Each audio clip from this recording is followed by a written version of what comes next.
Raising children without religion might be a good idea.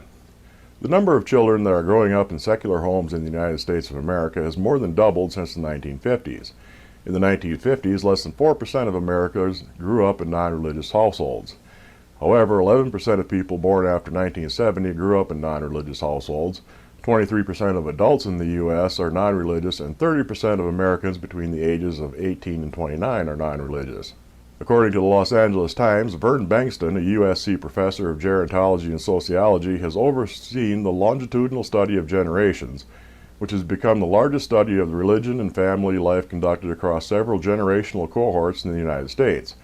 Bengtson has noted that parents who raise their children in secular households provide a sound and solid foundation for children. In these non-religious families, he found high levels of family solidarity between parents and children and strong ethical and moral values being imparted from parent to child. It was noted that non-religious family life is replete with its own sustaining moral values and enriching ethical precepts.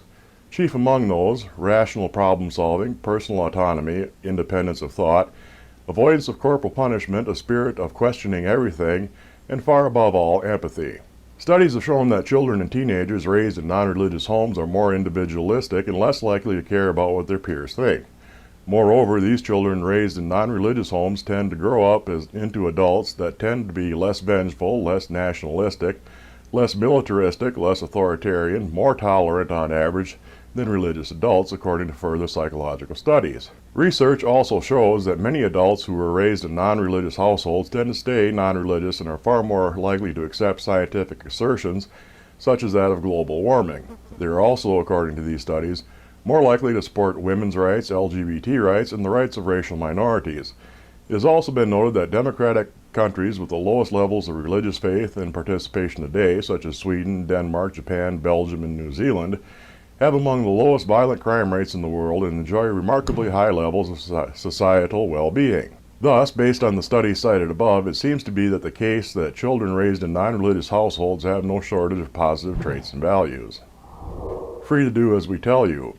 In May of last year, at a national celebration of the Quran, Malaysia's Prime Minister Datuk Seri Najib Razak said that his country and its Islamic principles were being beset by liberals in the guise of humanism, with demands that they abandon or alter Islam to suit a secularist agenda. Said the PM, "We will not tolerate any demands or right to apostasy by Muslims, or deny Muslims the right to be governed by Sharia courts, and neither will we allow Muslims to engage in LGBT activities."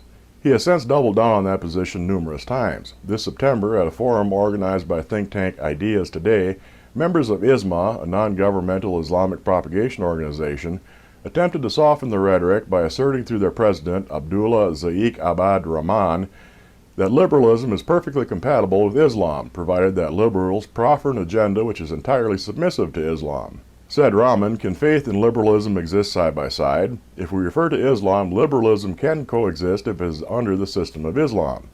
Other panelists argued that liberalism is not specifically concerned with metaphysical issues, so it should not be expected to follow religious edicts. Dr. Masli Malik, moderator of the forum, said Muslims are indebted to liberalism. There is no excuse to say that liberalism is against Islamic values. 30% won't pay the rent. Some 38,000 Christian students in Israel missed 4 weeks of school in September due to a strike over governmental cuts to their budget.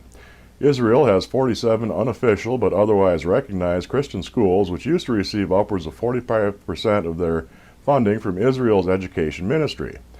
However, over the past 10 years, that amount has dwindled to less than 30%.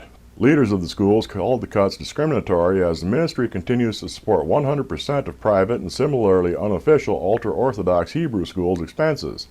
The strike ended when the ministry agreed to a one-year settlement pledging $12.5 million in extra funds to the Christian private schools.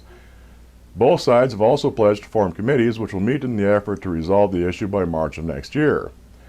The Christian schools benefited from strong public support, which included a 2-hour solidarity strike by members of Israel's other public schools.